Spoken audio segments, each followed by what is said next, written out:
And we are live. Roll up, everybody gather, come and join. One man went to mow. We're doing it again. Yes, we are.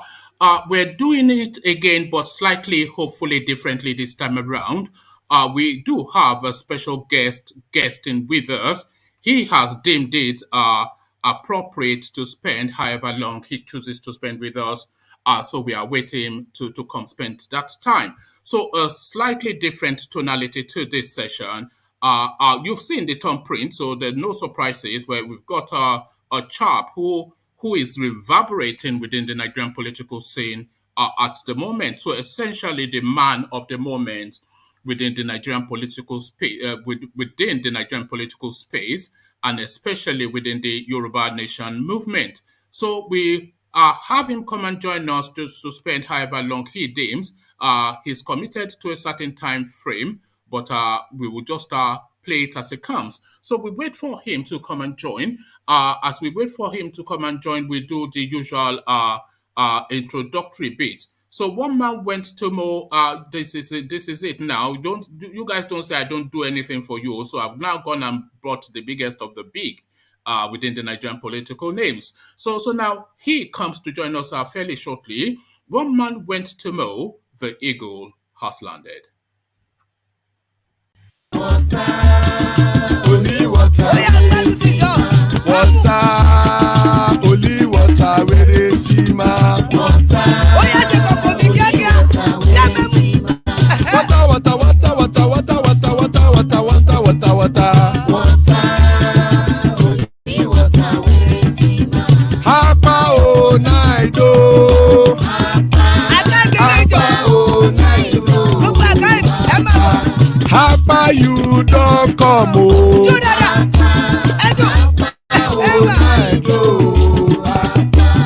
Hapa o naido.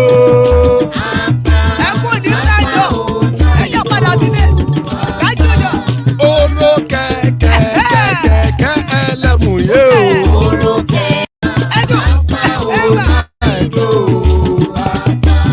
Hapa o naido.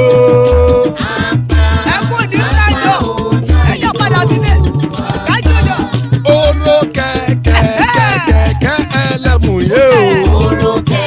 Ilé sọ́dí akẹ́kẹ́ rẹ̀ lọ́la. Hapa o naido.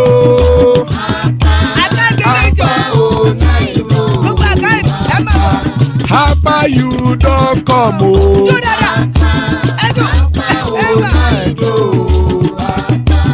Hapa o naido.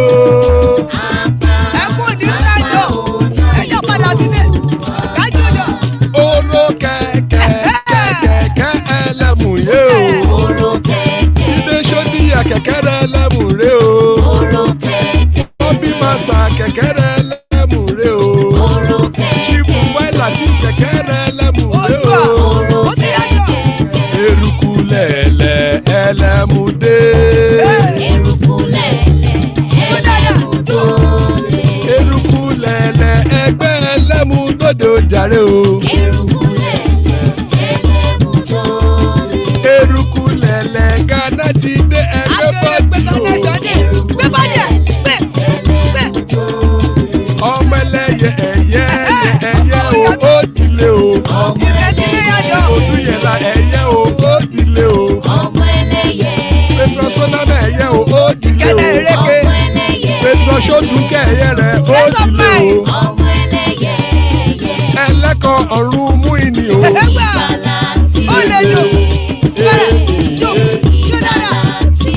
Àkùkọ ọ̀run mẹ́kọ̀.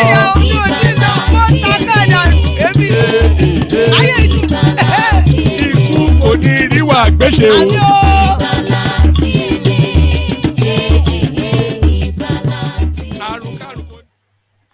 And there we are. Ikuko Neriwa Gbese Igbala Tele. Hey. So we are with our guest to come and join us. I think we might well have our guest already. You know him already, so it's not an unknown quantity to you, of course. OLAYOMI Koiki, you know that name. before I bring him on, let me just bring on Ajanle Koko. So thank you for doing this, by the way, Koiki. You're not obliged in any way. So taking time out of your what we all know a busy schedule to just spend this time is really a credit to you, at least from my point of view. So we do have our guest now in situation. Let me actually just bring him on so you can actually see him. So, Koiki, I'll bring you on now just so my guest now can see you. So there you have him, Koiki, of course. Thank you for doing this, as I said. We've got Ajanle Koko, who is a regular on the panel of these sessions as well. He will be interjecting with questions that he may want to ask you as well. We've got one more panelist coming to join us to VA, who also will be interjecting. So that is essentially how the session will run. But the first thing that has always fascinated me, Koiki, is that name, Koiki. It's a unique and peculiar. I've never heard it before. I'm a full-blood Yoruba man from Oyo Alafin, and I've never heard the name Koiki before. So just give us a brief intro to that name, your name. Very good afternoon. Thank you very much for having me this afternoon. I'd like to say thank you once again. Yes, like you said, my name is OLAYOMI Koiki. Koiki is from Ogun State. Right. And it's also Igboho'S precisely. So that means it's a full-blown Yoruba man. All right. Well, full-blown. The only full-blown we know is Oyo, but you are Yoruba enough. I think I'll concede if you are from Ogun State. So you're Yoruba enough. So thank you. So you, of course, you live most of your formative years in the UK, worked in the city of London as a banker, if I'm right in that. So No, I'm not a banker, so you didn't get. Did you work in the city of London, though, also? I work in central London, but I'm not a banker. Oh, right. So I'm mistaken in that. So, but you, so just take us through that journey then. From you being a London boy, then suddenly in the next thing we saw you was in the woods in Ibadan, fighting for the Yoruba people and fending off the savagery coming from the north. So, how did you? What led you from London to that spot? Started from there. What ignited this in you? Just like any other average Nigerian that has interest to that region or to that continent, I think a lot of us that have lived outside Nigeria and also those that lived in Nigeria, we're all well connected. So that means I've been away for a while, over 2 decades. I've left the country. And I think returning back in just about 2015, just as so many people were shocked, I was as shocked as, to the teeth of my bone to realize that what I left almost some decade ago has not really changed. So, but because my line has always been in the media, I was able to quickly connect the dots that there's a lot of problems, and those problems needs to be solved. But how those problems will be solved is something that, because I'm not a politician, but I'm looking at it from the perspective of humanity. So 2015 gave me a clearer picture to what probably a lot of us would have seen coming through the social network as at the time then. Just as shocked as so many individuals. So that was my first experience. Sorry, was there a particular incident that especially jarred your senses? Was there something that stood out? Well, I mean, a lot of things jar you when you go to Nigeria. I mean, for somebody that have lived outside Nigeria for decades, you look at almost everything as a slum. That's what I looked at Nigeria when I returned back in 2015. So you look at it from why has there not been improvement for that long period of time that somebody like me was away. And then I started going back home a couple of times, but most times, you probably just spend just about under 6 weeks, which is what I would have spent, when I go home. I mean, because you have to return back to the, to your base where we've lived for also a very long time. So in terms of the whole movement, which I think is the area that we want to touch on, I've followed the politics of Nigeria, just as I've followed, the politics of UK. But I realized that what kicked in was just before April last year. I've already aware to some extent about the Yoruba nation, but not to a full blown. I was already aware of conversation around it. I was already aware of, people agitating like the IPOP. Some of us might have disagreed with the way they were pushing it then, because maybe we didn't look into it to some extent, or probably maybe because we were not, just as so many people watching right now might probably disagree with my views as somebody that believes that, the end result is going to be war, whether we like it or not. I think that was kind of a message that Nnamdi Kanu was also putting out. So a lot of us were just like, you must be dreaming. But in around March, I have a lot of staff or team that work with me on the ground. So an image was sent to me from Akure, and the image shocked me just as so many images that we see. But I was not sure whether it was a human being or just another animal that was butchered to what I saw. So I decided to make a quick call back to my team to ask what was the image all about. And I was told that was just a quick, that was what was happening as at the time of two attacks against one. And what was the attack? A young Nigerian that lives in Akure. He's not a Yoruba man, but he lives there, he works there, has given, a ride. Just as we know, Okada is, is the most commercial transportation mode within most part of Nigeria, to two different, Fulani guys.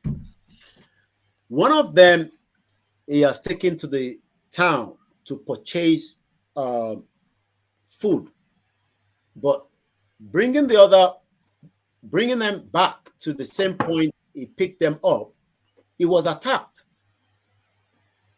He tried to fight back, but I think what he didn't realize is they had more weapon, to bring him down as quickly as possible. And that is the same weapon that has now become a day-to-day activity. Not literally the AK-47, it was a cutlass. Mm. And that cutlass was kept very close to the bush that he was not aware of. And when they realized that it was almost going to overpower the two of them, one of them went closer to the bush, brought out the cutlass, and the first one went straight to his head. Mm.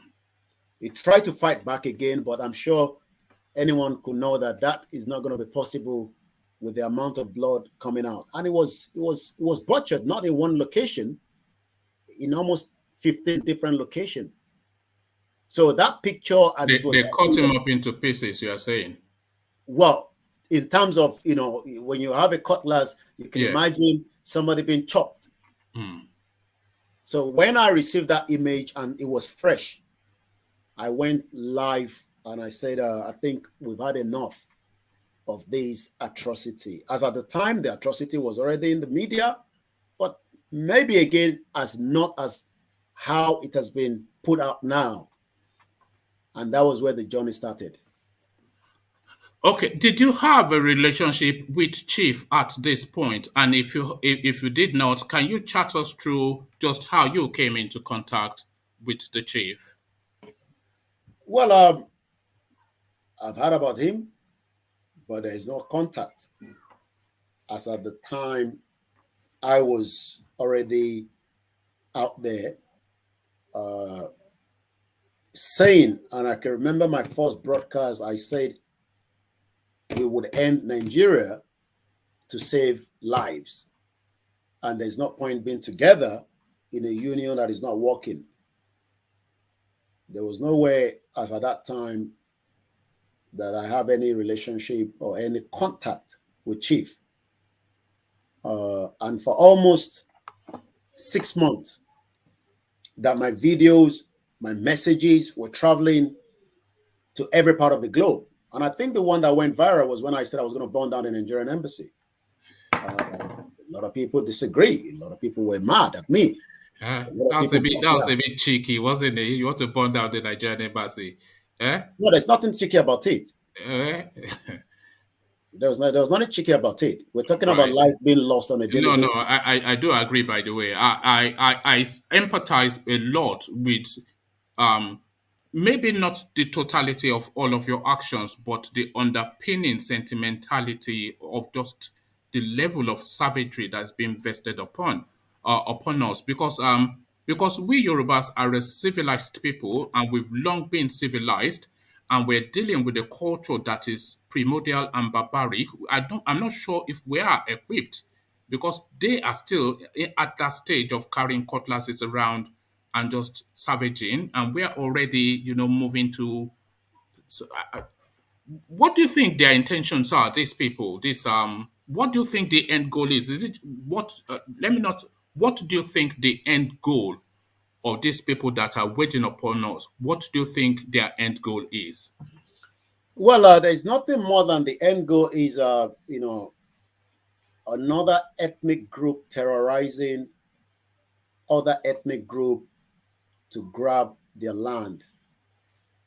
But because, like you said, we've been very loyal, by not speaking out, we thought, we can leave this, situation, and then it will just eventually fade away. But the situation wasn't fading away. The situation was getting worse. And I think it was a good thing that we all came out, because I'm not going to say myself alone. I think coming out early to start looking at the issue also gave a lot of people the conscious mind of what was happening back home.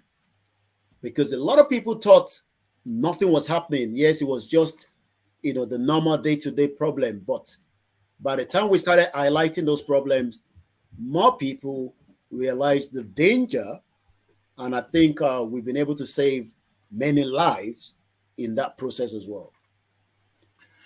Okay. Adale Koko, I'm not sure if you have a question you want to put to Koiki.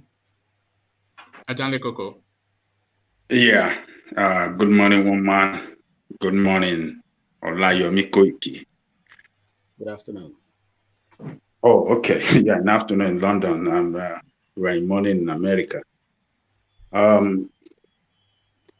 It's a pleasure to have you on this platform this morning. I think it's an honor that you came on the platform, and I really appreciate you. I really appreciate all the good work you are doing. The image of that man behind you there is what we are proud of. We are proud of that man, Chief Sunday Igboho. Chief Sunday Igboho is our hero. Is the hero of our time. Whether they like it or not, we shall emerge victorious. But I will commend the good job you are doing. The job you are doing, I want you to know you are not doing it for yourself alone, but you are doing it for millions of people, millions of Yoruba who would have loved to be doing what you are doing, but for one reason or the other, you know, they couldn't be out there doing it the way you are doing it. So I really commend you for your good job you are doing. And I just want you to know that don't give up. There are a lot of challenges ahead of us in this struggle, but don't give up. All right. Thank you, Ajanle Koko. Koiki only has a limited time to spend. You can imagine how busy he is. No, So, that's fine. yeah. I'll let you know So when the time when I need I want to to. push you really to the hub of it, the important bits of it. So, first, let's start with the sensitization campaigns that you and the chief were doing all around Yoruba land. How receptive were the people when you were turning out in all these towns and cities and villages? What was the crowd like? What was the feedback? What is the appetite in Yoruba land for Yoruba nation? You had an underground sampling of this. What did you glean?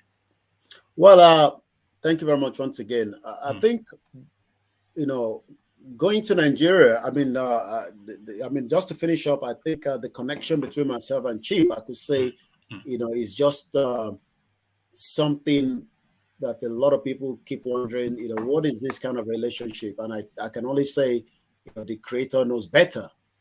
Because, you know, he was far away in Nigeria, I was far away down here, and for whatever reason, the link connected, and I can only say, you know, the creator knows better.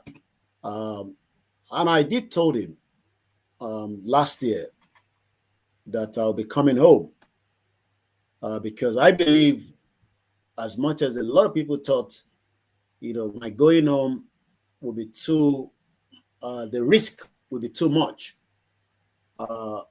He gave me his assurance that my coming home shouldn't be any problem. And I also believe that there's no reason to be scared of not going home, as much as I was the forefront of this, you know, campaign. And even after so many things that I've said against the government and the politicians. So eventually I went home, and I guess, you know, that now leads to the question you ask.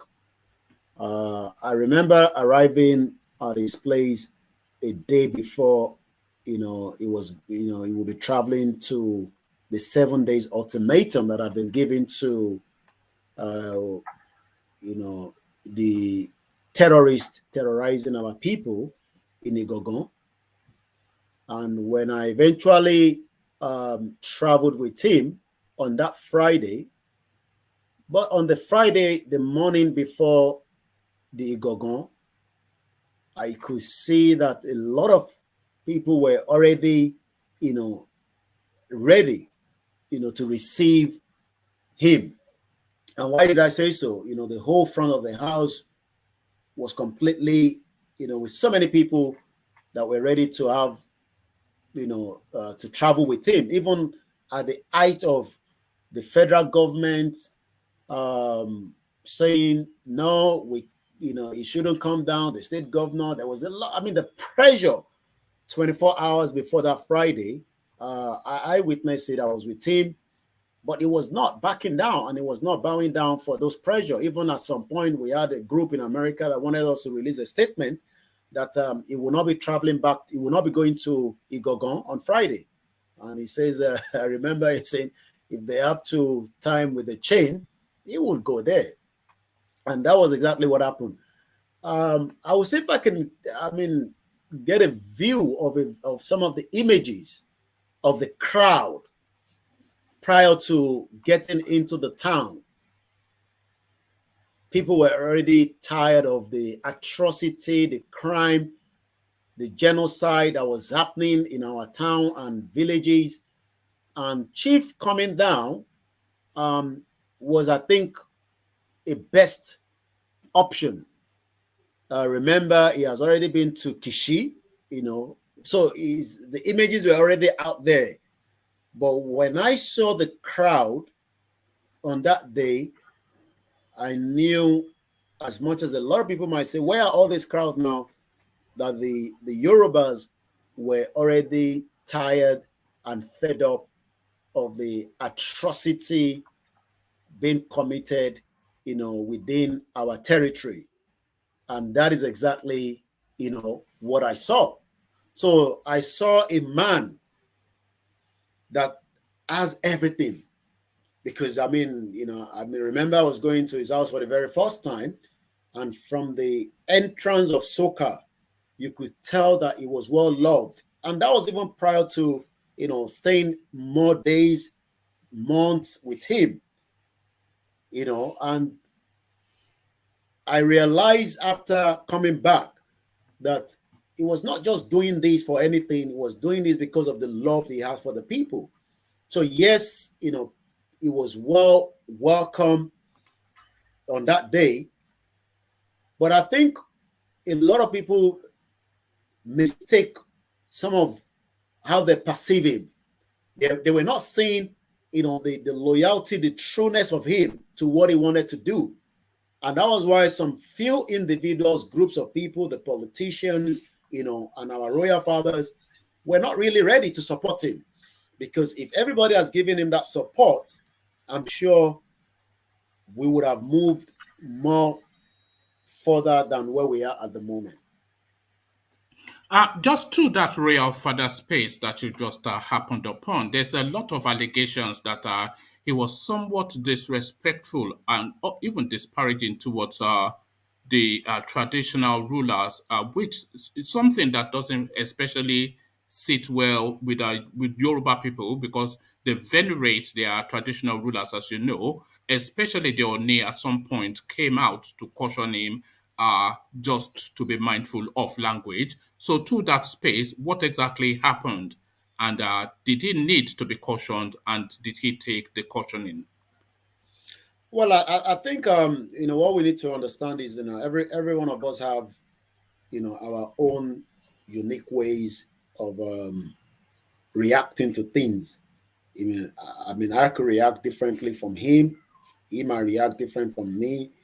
But in terms of the question you asked, whether some of what he was saying that few individuals were not pleased with, or few individuals thought, those were not the kind of, messages to hear from him in terms of, because you've got to remember that as somebody of his own caliber, we have to respect his own instinct, and he knows what he's doing. So if anybody might not agree with everything he must have said or he must have done, you might want to put yourself in his shoe and try to understand that we're all going to be different. So you don't expect everything. I've lived here for decades, and I've seen even the slightest ultraness of our royal majesty here in UK. Some of those ultraness might not go along with everybody, but I think sometimes we just have to accept and move on with it. The Queen herself have said things. I remember, there's so many of what the late Prince, husband to Prince, have said few times, many times. Does that mean that we have to now use that against some of what he believes in? So not everybody wanted that, but I think the few ones that he said, he came out to apologize, and I'm sure those apologies were accepted by those individuals that he must have uttered those words against. All right, thank you, Koiki. So, Koiki, some of these questions might sound somewhat tasking or somewhat off-piste. It's not necessarily to go off-piste, but these questions are out there, and you are an opportunity now for some of these questions to be addressed. So just take the question in that tone. So a lot of people, I won't say a lot of people, but some people are somewhat cynical about the chief, charting his trajectory from Ifemudakeke all the way through to Ibadan politics now to this space. And of course, there's a known interaction with Tinubu. A lot of people see it as a political opportunism, this Yoruba nation agitation, and essentially a money move. So, what would you respond to that assertion? What would your response be? Um. Okay. Sorry. There's Okay. Yeah. Sorry for those that are watching us from a different platform. I think there was a bit of echo. I think we've been able to rectify those problems. We do apologize. Okay. Uh, Do you want me to repeat, or you got that? Do you want me to yeah. repeat? Just repeat it. Yeah. Sorry about that. Yeah. Yes, I was saying that a lot of people have charted the trajectory of Chief Sunday Igboho all the way through from Ife Modakeke clashes through Ibadan politics, when I think he was a lieutenant to Adedibu, correct me if I'm wrong, but at some point. And we know that he has a known interaction with Tinubu. So now he fronts now this Yoruba nation agitation. Some cynical thoughts would have it that this is just a political opportunism on the part of the chief, and essentially what he's making is a money move. So a money move. What would you respond? What would your response be to that? Well, you're quite right. A lot of people believe what they want to believe. Yes, he hasn't denied, working with, somebody like, Ladoja. Um, and a lot of people believe that since is somebody known within, the political terrain as somebody that have rendered services. And my question is, at one point, everybody believes in Nigeria. It doesn't matter who you are at one point. And we still have millions of people that still believe in Nigeria as we speak today. So if I now decide that I don't want to be part of that system contraction that is not working, then what should I be charged for believing in that system prior to me changing my mind?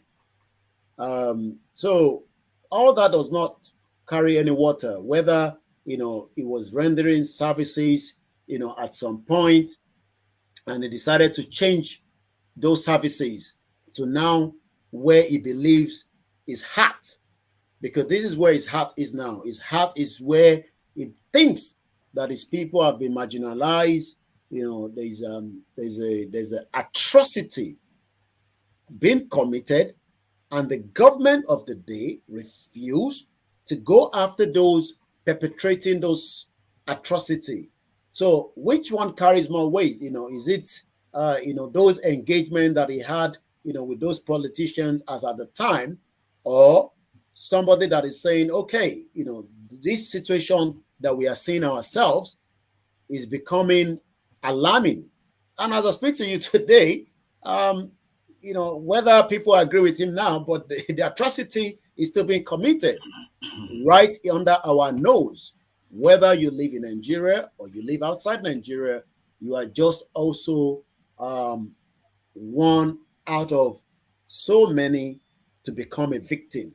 So whatever is passed that individuals, groups of people are trying to use against him, as far as I'm concerned, does not carry any water, because he has said that this is where his heart is. His heart is, to liberate, let the people, the indigenous people that he represents, to be aware of the danger surrounding them.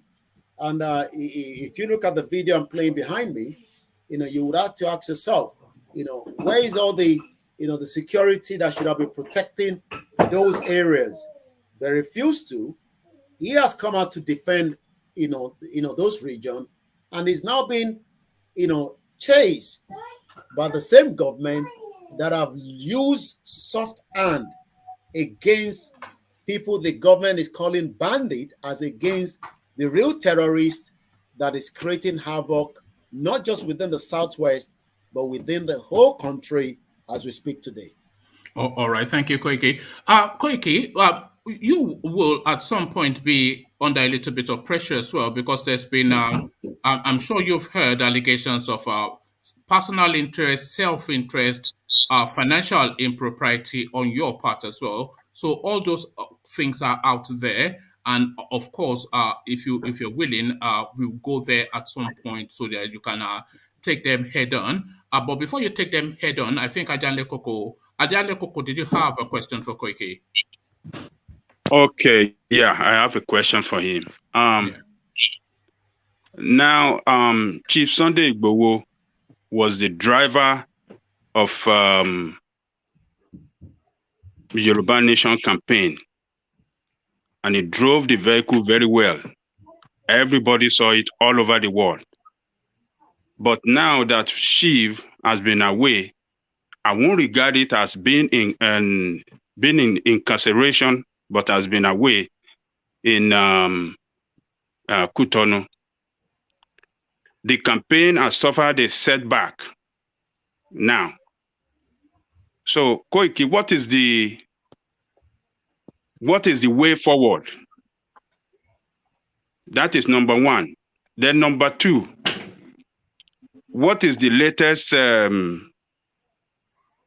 report or latest situation on Chief legal case in Cotonou? We have not been hearing anything positive. We have been hearing a lot of rumor here and there. But I know you being the spokesman, you will be in a better position to let the world know the current situation with the legal matter in Cotonou with Chief Sunday Igboho. So those are my two questions for now.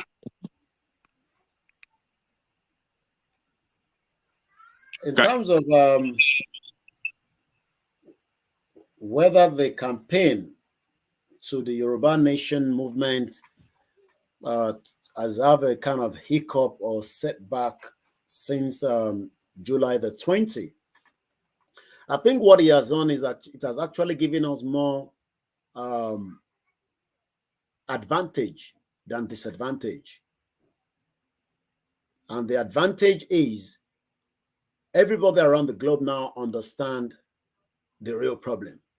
And what is the real problem? A government that refuses to chase after the terrorists, but rather running after shadows by trying to label an individual that has the right under the United Nations Charter to determine what part of the world he wants to represent as the indigene of a particular continent. July 20, from July 1st, after the invasion attack of his house, that 2 individuals were killed. It has now highlighted that even Professor Wale Soyinka says it's just, bull and, there's no charges against, this individual. But yet we have a government chasing the wrong guy and leaving the terrorists like Sheikh Gumi and the rest of them, operating with impunity. So it has galvanized more other areas that maybe we would not have been able to foresee. I remember when we started last year, hardly any mainstream media in Nigeria was ready to talk about us because they were more worried of the National Broadcasting Corporation to shut them down because of somebody like me that was having a conversation. But when Chief Sunday Igboho's house was raided, where 2 individuals were killed, animals were killed, 12 innocent Yorubas were taken away, and the last 2 spent almost 114 days. The 2 dead bodies have not been returned. So there was no other option for the mainstream media to pick up on that news. And that means the news now traveled more faster to areas that I would not have been able to touch. And that also then gave advantage. And I'll give you an example of that, of what Chief Sunday Igboho, who's been detained in Benin Republic, has actually highlighted. On Friday, there was a peaceful protest at the Beninese embassy in Washington, D.C. They were more worried because of that peaceful protest that they had to call in the two out of the individuals that went there for that rally into a conversation, at the High Commission in Benin Republic. And the reason they gave us, because they do not want, these kind of disgrace to the embassy in Washington, D.C. at that location, because it was the very first time that, that was happening. So that means we were able to highlight the case of Chief Sunday Igboho at Washington, D.C. And if you look at the, again, the United Nations 76th General Assembly that just went past, it also shows that more people were ready to come out on that day for those weeks that they will be hosting those events. And we end up seeing what the federal government also have to now pay individuals $50 to tell us that there is no genocide in Nigeria. So nothing has literally stopped in terms of Chief Sunday Igboho being away. We've had, protests. The Vice President, Yemi Osibajo, was running away from me when he came to London at London School of Economics. Yes, I saw you chasing him around London. I was watching. He couldn't come out of the building for more than an hour. We locked him into the building until they were able to find one of the exit, maybe where they were putting delivery for food, to take him out. And that is meant to be a vice president. If he was doing right, why hasn't he come out, to speak to us, regardless of our own views? So what we've done is, we've been able to highlight, if you look at the June 12th. Sorry to interject, Koiki, but do you hold Professor Shibanju equally complicit in what is going on? Why not? Is Osibajo not part of this government? Is he not part of this government that have looked into the killings of millions of Nigerians? Osibajo is part of this government. So why should I be pointing my finger to Buhari and not point finger to Osibajo? Is it because the Yoruba man? Why should I point finger to Fashola? Well, not so much a Yoruba man, but a lot of people feel that it's a passenger. A lot of people feel that let's get this clear. There's not like a passenger here. Osibajo is part and parcel of this government that said they were coming in to wipe out Boko Haram and to make sure that terrorists is no longer going to be, marauding themselves within the territory of Nigeria. And they've left the border open, about 1,900 porous border across the length and breadth of the country. Osibajo is part of this government, where dollar, as I speak to you right now, is almost going to $600. The exchange rate this morning to a pound is about 783 naira. So the inflation and the reason why millions of Nigerians are still under, I've got my work clock that gives me that this government came in 2015, and since 2015, I'm just trying to get that out. Since 2015, as I speak to you right now, the poverty in Nigeria has not decreased. It has actually increased year on as I speak to you right now.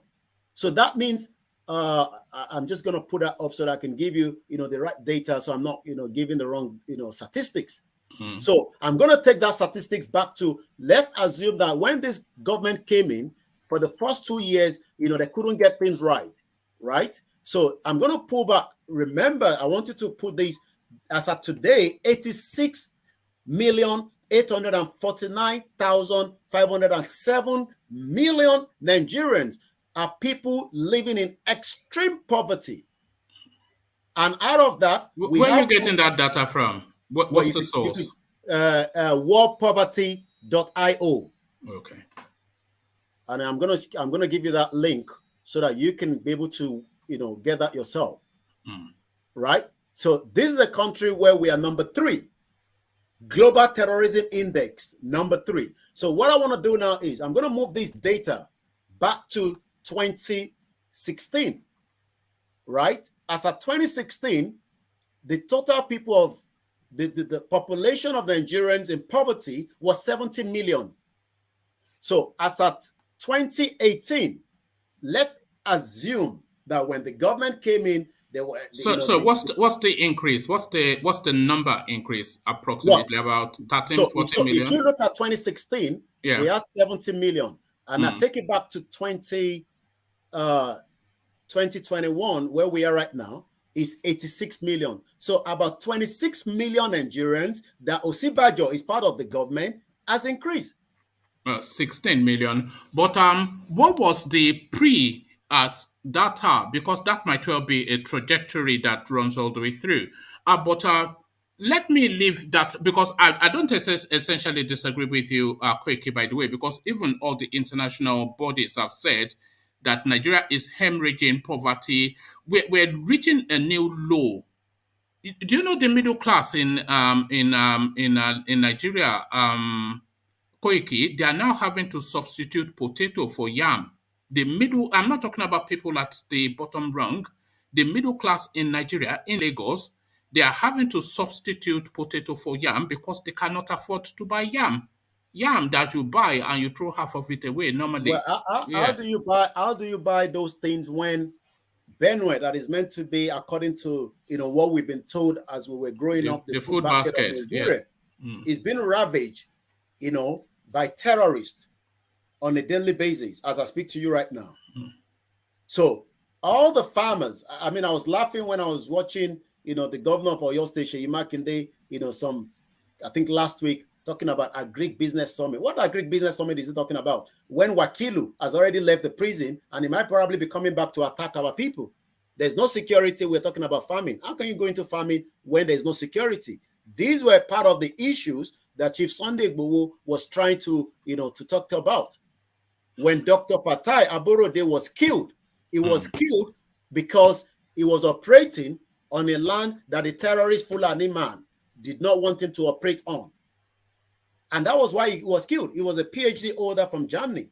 Came back, set up, a mechanized farming, to bring back, hope to his people.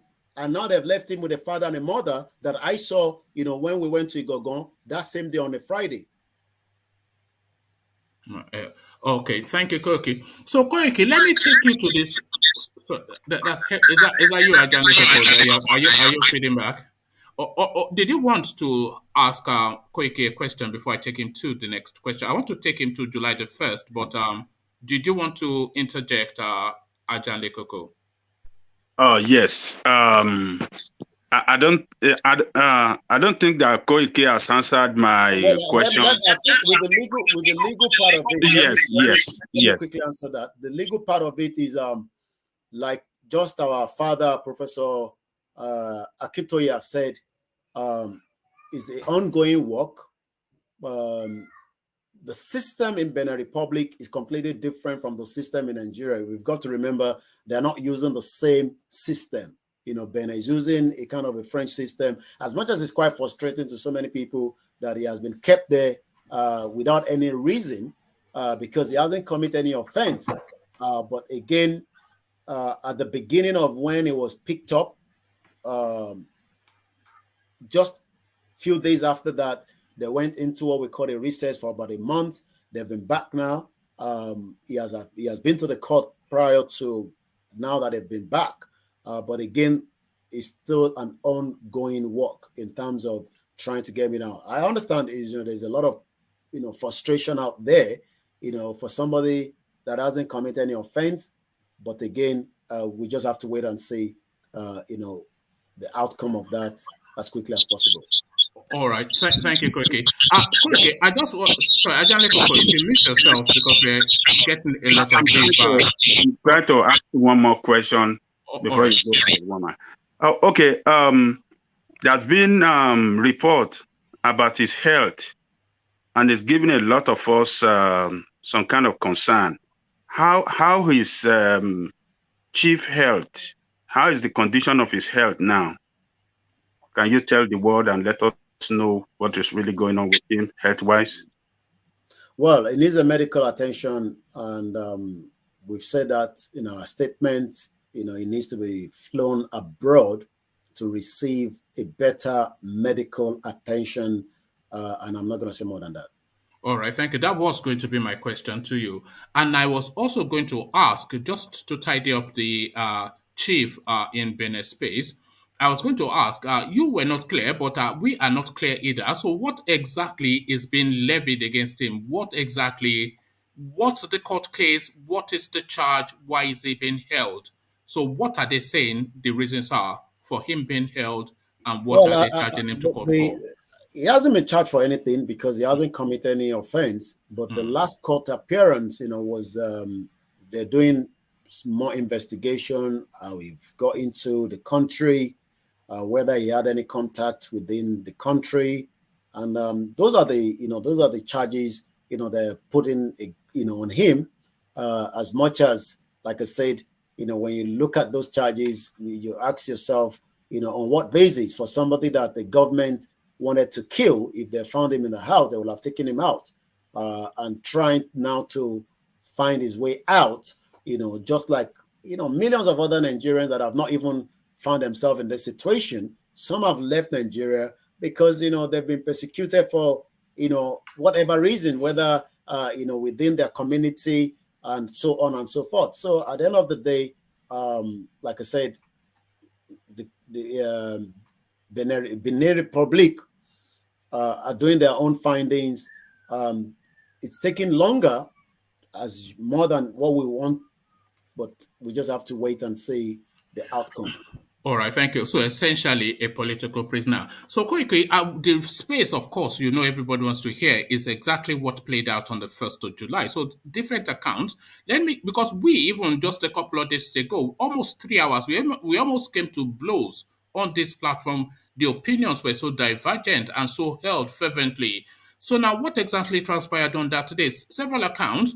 The number of people that turned up, did they give the right to surrender before they opened fire? Was our chief Igboho there? Because there are accounts that he was looking at them through his window, and then they tried to get at him. Did the people in the house try to resist the authorities, and authorities in quotation mark, did they try to resist? And then that then led to a skirmish and then the gunfight. So many accounts, because we also saw Lady K, trying to live stream on that day, and she gave the account she was giving is still vague and subjective. We debated that at length. So now the man on the spot, give us an account then in terms of the numbers of the people that turned up, how they presented themselves. Did they follow due process to say, we're here to effect an arrest, please surrender yourself, etc., etc.? So how did that day play out from your prism? I mean, the first thing is you said, Lady K, message was vague. I don't understand what you mean by that. I mean, this is somebody that was right under the nose of either she was going to be alive or she was going to die, and then 114 days she has spent, in the dungeon of a criminal government, so I mean, in terms of what happened on the 1st of July. What happened on the 1st of July is just something that will be remembered for a very long time. But what we can say is the government of the APC, Buhari and Osibajo and all their ministers decided to invade the house of a self-determination agitator, Chief Sunday Adeyemo Igboho'S. The house was not on a kind of search warrant, but rather a death warrant. So try to kill him and bring the body back if possible. And that's why few cats were taken away, thinking that those cats would turn out to be the dead body of Chief Sunday Igboho. They arrived just before 1:35 a.m. And when they arrived at a criminal But rather than being a criminal, these are machineries, because also there were French-speaking individuals that traveled with those convoy that eventually came to the house. It was not just a joint operation, it was more of an operation which we believe some international community must be involved in that operation. Sorry, do you have an idea of the amount of personnel that turned up? Well, there were more than 500 that came. These individuals came with everything you can think of, everything. I'm sure some of us that have listened carefully to those that have been released from the DSS custody even gave us the, evidence that they came with, with what we called herbalist. So that means they knew what they wanted and they wanted to get it without taking it alive. So they were prepared for casualties.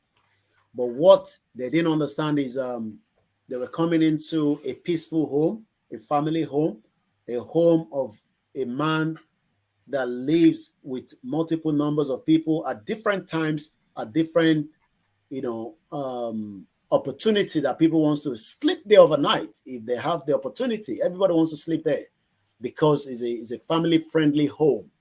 And if it's not a family-friendly home, it could have been restricted to some of the activities that it was doing in those houses. People come in and take pictures of the vehicles. We've seen pictures of kind of this, gatherings, celebrations, visitors. So this is not like a house where something was eaten somewhere and we didn't want anybody to know what was inside the house. But when they came in, they wanted to do collateral damage. And that was exactly what they did. You did ask whether there was a kind of an exchange battle as Ifunanya, the 419 DSS spokesman, that eventually could not come out until almost midnight because they thought Chief Sunday Igboho was dead. That was why they kept it so late. So eventually when he came out, he gave a false impression. Oh, we've invaded the house. We found AK-45, AK-46, pump rifle. We found, a traditional outfit. We found passport. But what they did not tell the world is how much was stolen from that property. What they did not tell the world is how many traditional herbalists came with them.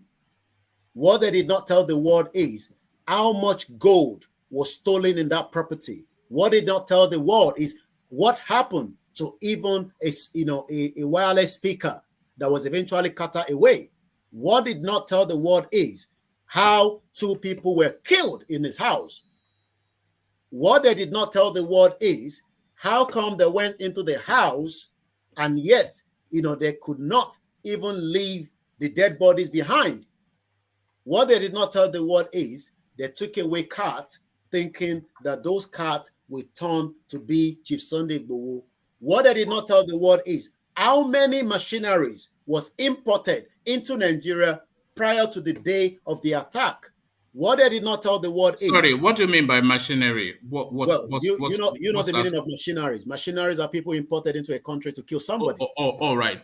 Okay. So what they did not tell the world is why the Iwo Road was shut down in between the axes, because we have evidence of that. What they did not tell the world is how come that all this was happening and the chief security officer of a state, Seyi Makinde, says he's not aware of that atrocity. That shocked me. When even as far as New Zealand, Australia, people were waking up to the atrocity that was being committed right under his nose on the 1st of July, 2021. Now we know that this government wanted to kill Chief Sunday Igboho so that the Yoruba nation would go quiet, and that never happened. Yes, it was happened when they came, but it was unable to kill him. Yes, that's where I was taking you to. So thank you for going there. So, sorry, Ajale Koko, if you mute yourself for a moment. Okay. So how did he effect his escape, Abi? Is that Oroawo? Is that something? That is not necessary to be answered. Okay, Oroawo. All right, Ajale Koko, you wanted to put something to... Yeah, Koiki, I watched one of your video after the incident happened, and you said you talked to Chief after the incident, and that Chief actually used his body as a shield to save a lot of people's life on that day. Otherwise, a lot will have been killed. I thought I got you right. You said you saw some kind of sign on his body to show that he shielded some people against gunshot or something like that. Could you confirm that to the world right now, people, our listener? Well, all I could say is yes, if not the intelligence of Chief doing the right thing, maybe we could have lost all the remaining 12 that have now been eventually been free from the DSS. That's all I'll say. All right, thank you. So now let's speak about you a little bit, Koiki, because of course I know you know that somebody as high profile as you are, a lot of speculation as to what your intentions are, who you are, and what you're doing.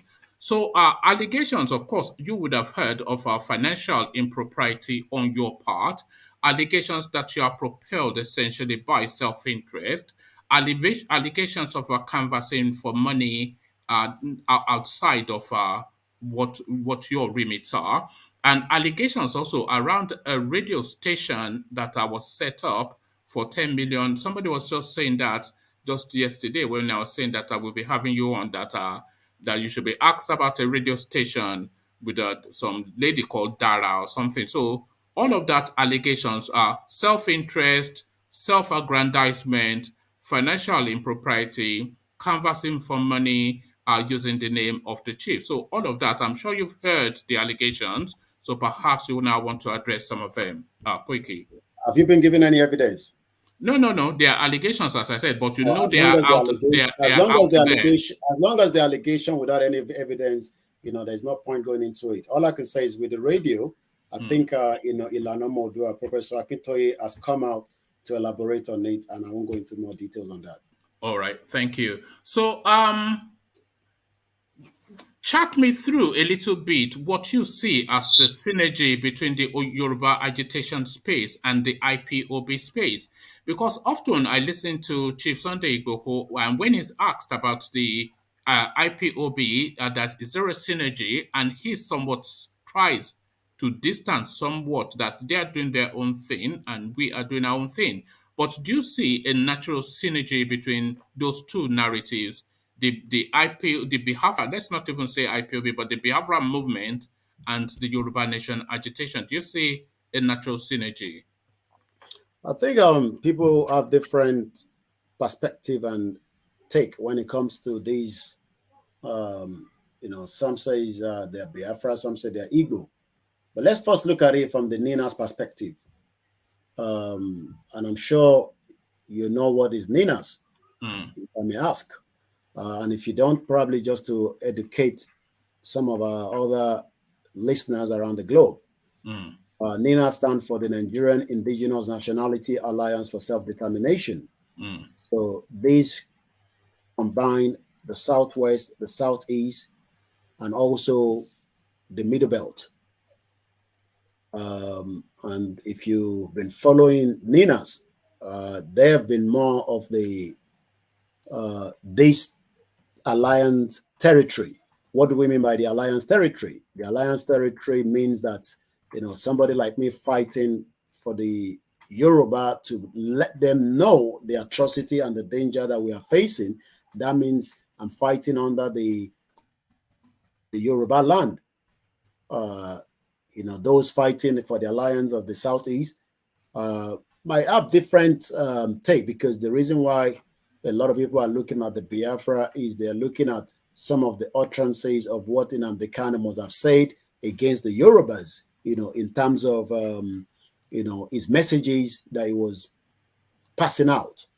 But I'm sure if we now review, what Nnamdi Kanu was saying, and part of what we have been saying, whether from our traditional leaders, our politicians, you will have to decide as an individual, what you believe in now, whether part of what Nnamdi Kanu was saying was right or not. They are fighting for the same self-determination as we are fighting.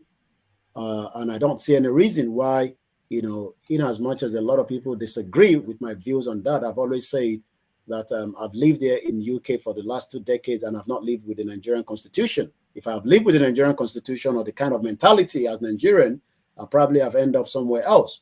So when we eventually arrive at our destination, everybody will have to abide by the constitution that we will have in hand. But now that we are fighting for the self-determination of our freedom away from the Fulani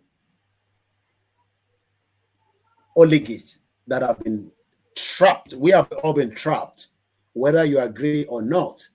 Every one of us has been trapped in a system that was created by the British government in 1914 and end up giving a fraudulent 1999 constitution, which is a military decree. So all we can do now is, let us come in one block, tell the world our problem, the genocide, the atrocity, and everything that we can think of. And then we can eventually, move away from this crime against humanity that has literally ravaged every part of Nigeria as we speak today. All right, thank you. Koiki, I'm not sure how much time you have left for us, but indicate when you're coming to us your tolerance level, so I can then put to you a bunch of questions. But let me put to you this question: how realistic do you see this Yoruba nation agitation? Is this something that you believe in that will happen? And if it's going to happen, do you have a time frame for it? And also, in addition, the Yoruba nation, of course, is not the Yoruba Nigeria nation because the Yorubas are not just Nigeria. So do you see the Yoruba name to have the fullness of it sweeping up Togo and Benin Republic? Because those are our lands too. So just your look to the future and what do you see in that regard? Well, if I don't believe in it, I will not be in it. So I have a strong belief in it, and that is why I'm in it. You live here, I guess, if I'm right. So that means you were here when millions of Brits were campaigning to exit of a union that was not working for them, which is the European Union. I'm sure anyone that must have been thinking as at that time that they were campaigning before it led to the total exit. Because if you're going to travel to Spain or Italy today, it's not the same Spain or Italy that you were traveling this time last year. There are some changes, and if you don't abide by those changes, you might end up finding yourself in a pot of soup. So those campaigns started with for and against. We have people that believed, just as we are doing right now, whether they should keep one Nigeria, and then we could easily fix those problems. We have people that believe in restructuring of the country, and we believe, that is their own view and opinion. But for those of us that have a strong belief that self-determination gives us, the overhead superiority, to be able to control our economy, to be able to control our waterways, to be able to have a passport that is not being disrespected. I'm not sure whether you are aware, if you go to the passport index, the passport of Nigeria is worse now, the Burundi and Republic of Congo. Those two countries. You know what even upsets me? We get embarrassed even in African nations. You go to an African with a Nigerian passport and they embarrass you. Burundi and Republic of Congo has much value, the passport of, than you holding that green Nigerian passport. So why should I then, not want to embrace this new, determination to make sure that we can enlighten and educate our people, that the reason why you are being kept in that low poverty is because you continue to renew the 1999 Constitution every 4 years, because that Constitution is a trap. And what it has actually done is it has enriched millions of few Nigerians into their own pocket, while as I'm sure you must have seen the images and videos of young Nigerians singing the national anthem in a pool of water, whether some people say it was a private school, it was a public school, that shouldn't even happen in the first place. We've seen Nigerians, where, DJ Switch have now have to leave the country. Just like Chief Sunday Igboho was trying to run out of the country. Nobody knew or asked anybody how DJ Switch left Nigeria. I'm sure she must have traveled through one particular port of entry to leave Nigeria, somewhere maybe in Canada as I speak to you right now. So, but because Chief Sunday Igboho was doing the same thing, but his name has been put out there, and that was why he was stopped. If not, we wouldn't have any reason for him to be stopped because he hasn't committed any offense. So Nigerians that were killed by the same Nigerian government on the 20th of October while they were reading the national anthem and putting the national flag, thinking that that will save them from the bullet of the Nigerian army. Taishola University yesterday, university students were shot by. We had about almost 5 different military convoy when they should be in Sambisa and trying to make sure that all the forests and the areas should be well, protected.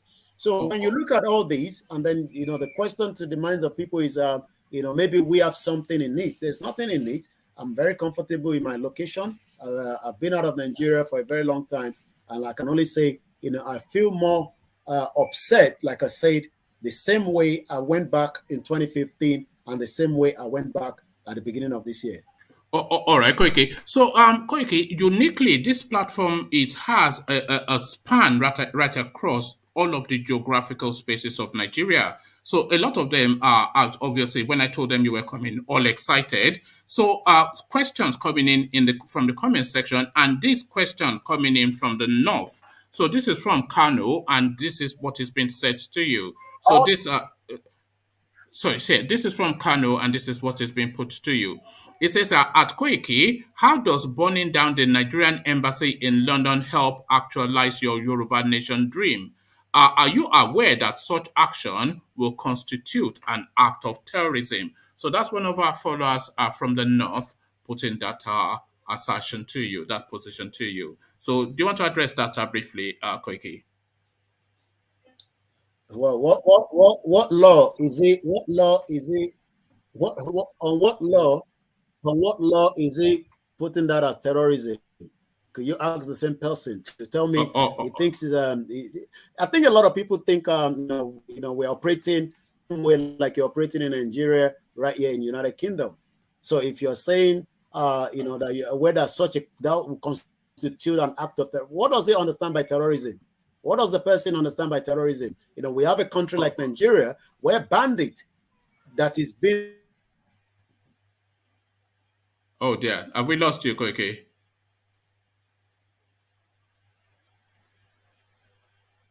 Oh, we seem to have lost you somewhat. Do you want to click on the hyperlink again? Can you hear me, Ajanle Koko? Yeah, I can hear you well. Okay. Okay. Yeah, it's back. So Koiki, so let me just finish answering that. So whatever that person was saying, again, these are the kind of mindset that has been night into the minds of millions of Nigerians. That some of your utterances will constitute terrorism. How does that constitute terrorism? So, all right, thank you, Koiki. I was going to make it a closed session just to have Ajanle Koko. Please mute yourself. I was going to make it a closed session just to have you, me, Ajanle Koko, just to go through the session. But I've brought Jafar on only because he represents a different voice from the rest of us, and we must necessarily hear voices that are different from ours. So Jafar, the chap from Kano that I was saying to you, that I was trying to sort of like interrogate that space with you. So allow him just to address that with you. He's a very civilized guy, but he will push you hard. So Jafar, you wanted to put a position to Koiki. Yeah, and good morning, one man. Good morning, Ajali Koko. Good morning to our guest, Mr. Koiki. We are actually happy to have you on this platform to answer some of our concerns. Thank you for coming. Hold on, Jafar. I think we've lost him for a moment, so wait for him to come back on. Okay, I think he's back. So yeah, Koiki, if you can hear Jafar, go on and address Koiki. Okay, Koiki, I was just saying thank you for coming on this platform this morning, and we are really delightful to have you here to answer some of our concerns. However, even though we might not necessarily agree on all your position, which is okay in a democracy, people are allowed to disagree. And on this platform, we try to do that. We try to disagree, but without being disagreeable, if you understand what I mean. We usually do not insult each other here because no, don't worry. He's a big boy. Just go. I'm sure our Koiki can handle positions. it. Go after him if you want to go after him. He can No, handle I'm it. not. You can. Yeah, I yeah, will not go on. Contrary to, I don't usually go on people. yeah. I don't question people's personal motive, Okay, except so evidence to answer. But I'm just asking, coming back to the issue of burning down the Nigerian diplomatic mission.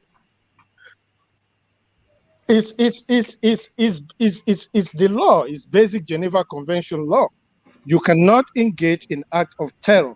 You cannot burn down any diplomatic mission. When you do so, that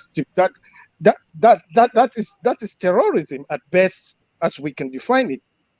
So I'm not saying you actually burn it down, because that would not be factually accurate, but just the intention, even by the Nigerian Terrorism Prevention Amendment Act of 2013, even incitement is an act of terror. That's the law. You ask for the law. I'm just giving you, based on the Nigerian law, that what you said is not within the confine of the Nigerian law. All right, thank you. Jafar, let Koiki answer that, and then I want to put a question to you relating to Koiki. So, Koiki, address what he said, and then I want to sample him regarding you. So, Koiki.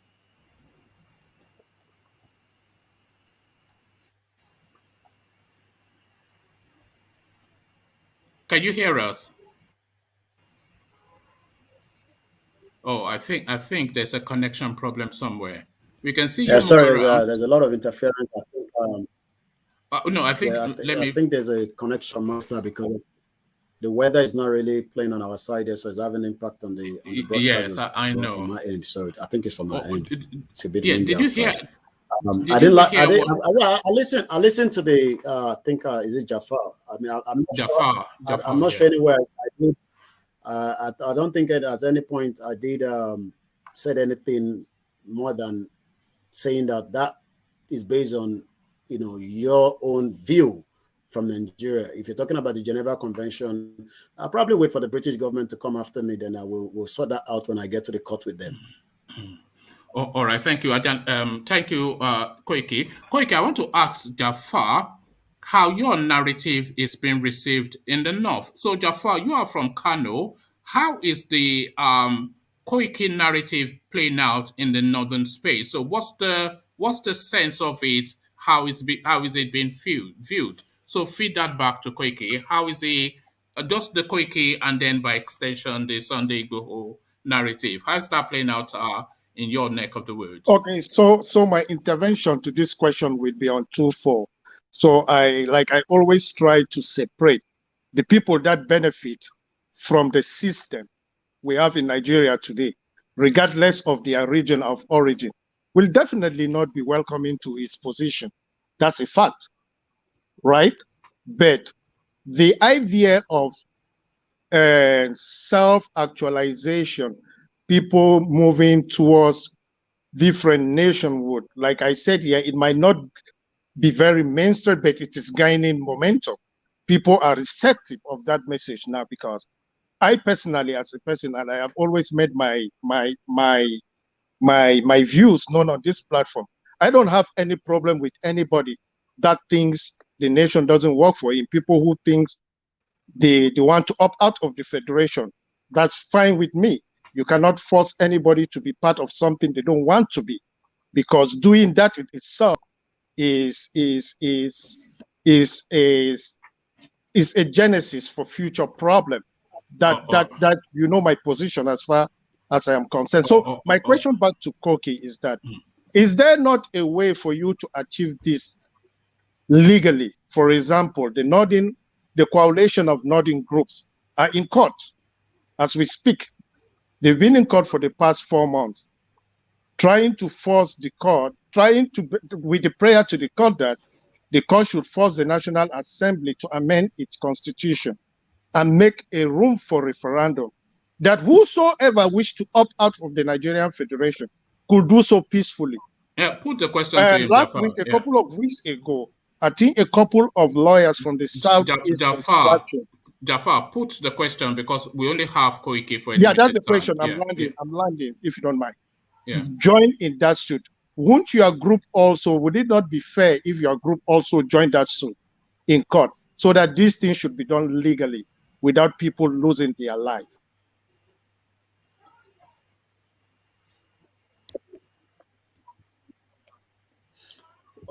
Well, yeah, thanks very much. I think, it has always been a peaceful conversation.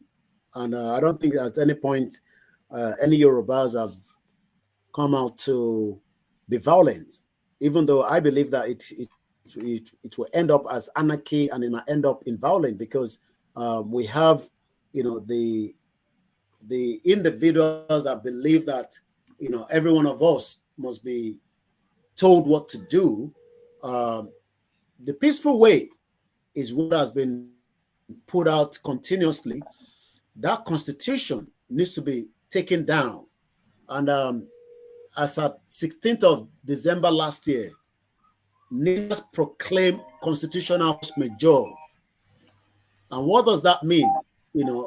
A constitutional force majeure is to say, since 1999, because the view of so many people is, we do not want, because we don't like APC. That is why we are out, so that PDP can come back. I care less about, whether it's PDP.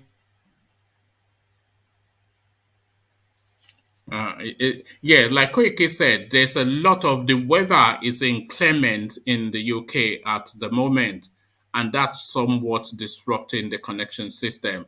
So let's just I think we may have lost him temporarily, but I'm sure he'll come back to at least give us just however much longer he's intending to give us. And there we are, we have him back, as I said.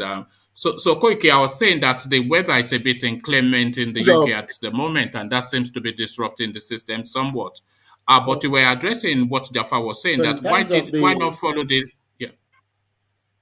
So in terms of, can this be done peacefully? Well, yeah, I mean, it can be done peacefully if everybody understand that in a union that started in 1960, it has literally changed from what we have been told in 2021. And what do I mean by that? I visited Lancaster House, even though I was not allowed to go in, but at least I was outside to see the feelings and understand, what was the conversation in 1957, 1958, during when, we were preparing, for the 1959 election that we have now been told was marginalized to support the Northerners by the British government. So that means there's been a flaw even prior to 1960. Yes, it's a real shame because we're just enjoying the session. We'll probably put about 2-3 more questions to Koiki and then give him the room to make a. Are you back with us? Yeah, it seems that there's a lot of problem. Yes, with my I think today. it's the weather. I think it's the weather. Let's see if we can drop it down.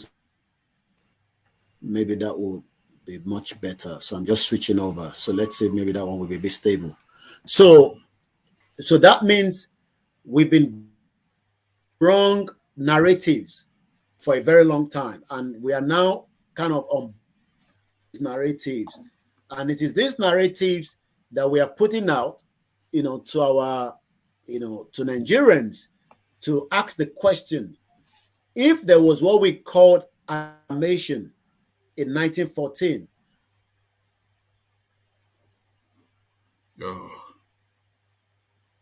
that 100 years have literally expired.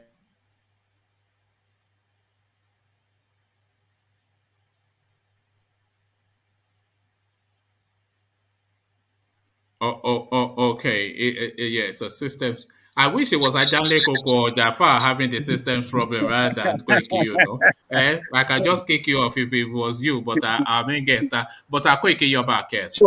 So in terms of asking for self-determination, is not calling for war. It is just asking for our right, but because it has been kind of put together, because people that put that 1999 constitution knows that at some point in the history of Nigeria, certain element of people might wake up and they start demanding for a better right, not the right to be in that union, but to be outside the union. And that is why they put together a fraudulent constitution imposed on Nigerians. And if you look at that, I mean, I guess Jafar is speaking for us from the northern part of the country. So the question I should be asking you is, why are we having 19 states operating Sharia law in Nigeria? So already the northern part of the country has told us also that they're not part of Nigeria. It's almost as though they've seceded already now. If they are operating outside of the no. If you don't mind, Koiki, that's inaccurate. Not all the 19 states of northern Nigeria practice Sharia law.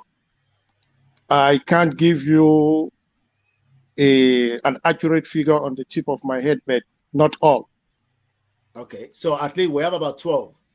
If you just say not, I'm not sure of that too. Okay, I'm not really sure. Anyway, that. I'm telling you, I am telling you the 19th. I am telling you the 19th. For sure, I know those two. You might want to come back to me on that. I am telling you, based on our own research, there's 19 states that have already succeeded out of Nigeria. So let me ask you a direct question, if you don't mind. Do you think Plateau State practices Sharia law? Do you think Benue State practices Sharia law, or Kogi or Kwara?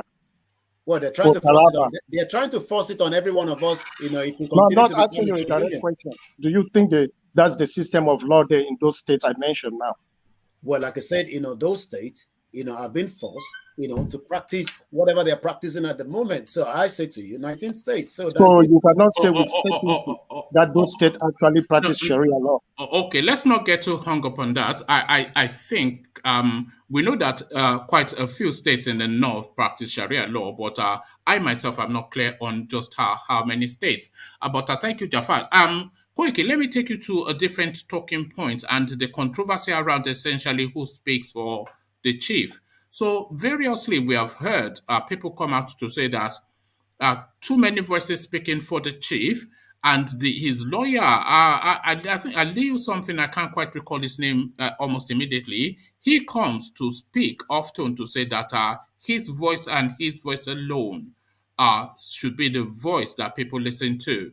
So in terms of just who to listen to in terms of the chief, we know, of course, your long-standing relationship with the chief, but then we know the chief is indisposed in Benin Republic at the moment. It's not just a long time. I'm the spokesman for Chief Sunday at the Igboho, and that's all I'll tell you. I'm the spokesman. I mean, his lawyer has the right to come out and speak, but as a spokesman, I remain the spokesman for Chief Sunday Igboho. Yeah, but I was really speaking to the distance between you temporarily at the moment, where you might not necessarily. What do you mean by distance? Well, you are obviously in different continents, different countries. But you're speaking to somebody. He's incarcerated. But you are speaking to somebody in Kano right now. How do you communicate with? No, he's in America. Actually, he's just from Kano. Okay. Yeah. All right. I mean, like I said, I think that is just a kind of saying that somebody lives in a different continent.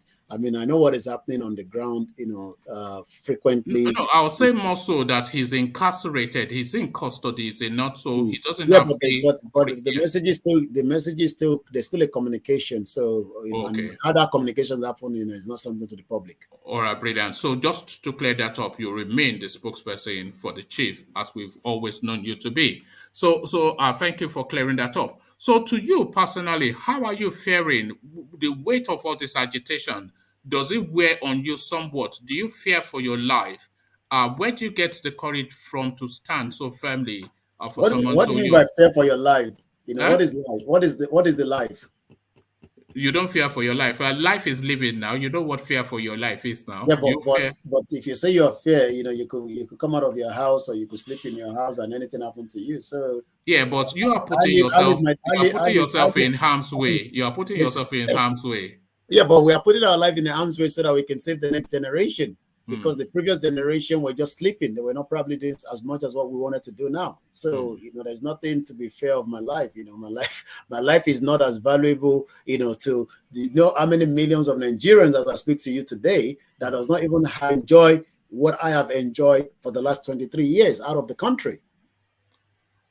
Okay. Thank you, Koiki. So, Koiki, I'm going to run through as many of the questions coming to you from the comment section as we can, just for as long as we have you, because, of course, it's always an interactive session around here. Can I So ask him a question? Yeah, go on, Ajane Koko. Koiki,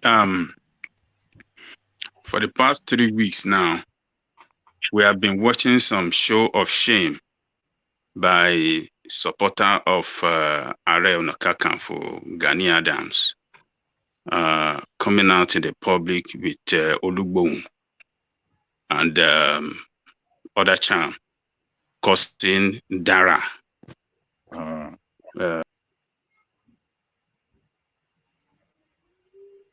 You, as a person that knows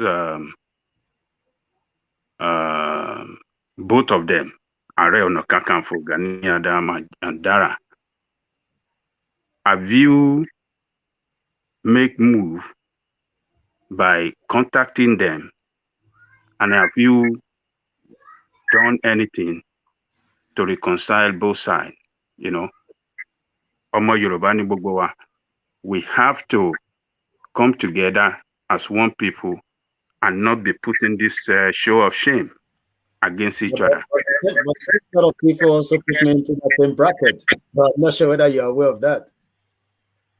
So repeat what you just said. I said I'm not sure. Maybe our father there is aware that my name was also put out as part of those in that same bracket as my sister Dara as well. So okay. Okay. Okay. You're one of the troublemakers. Yeah. But you. I watch you in a video. You've been to Are Ona Kakanfo house with. No, I think you're mistaken. You're mistaken somebody else. It's not me. It's not you. Oh, but I don't think you have any problem with Are Ona Kakanfo personally. You don't have problem. But have you made any effort to reach out to him in any way at all? No, I've not made any effort to make any contact with him. All right, thank you. I would like to advise you to reach out to him if it is possible. If you have his, I believe you should have his contact address, phone number. Reach out to him as one of our fathers in Yoruba land. Reach out to him and hear from his side, and see what you can do to reconcile this situation. We don't like it. We don't like it. You are doing a good job. On their own side too, they are doing a good job. We should put those jobs together and work for a common cause. So please, I'm advising you to reach out to him if possible, please. All right, thank you, Ajale Koko. Jafar, I'm going to reduce the room to narrow it again. Waldman, before I go, can I put one last question to the gentleman, please? Yeah, Koiki, yes, go on. So, Mr. Koiki, do you believe that the Yoruba people, the Yorubas, are a marginalized people in Nigeria? Every ethnic groups have been marginalized, just like the Yorubas have been marginalized, and those marginalization has also been done by some few corrupt Yorubas that have worked in line with those other ethnic groups to subject us into being marginalized. Do you want to follow on from that, Jafar? Because I don't think you. Yeah. Did you want to go on? Oh, it's okay. I got the answer. So every ethnic group has been marginalized. So I just wanted to get the context. So so every ethnic group, we can balkanize Nigeria based on marginalization in that case. That's right. All right, so that's the greater point. So thank you, Jafar. Jafar, I'm going to set you back to the back room. I just wanted you to come in to just so Koiki can get a flavor from the north. So thank you for that, Jafar. So Koiki, let me just rapidly ask you. You can just answer these questions as quickly as you prefer. Just to rattle through. I did have one lined up just now. Just to rattle through what people are asking.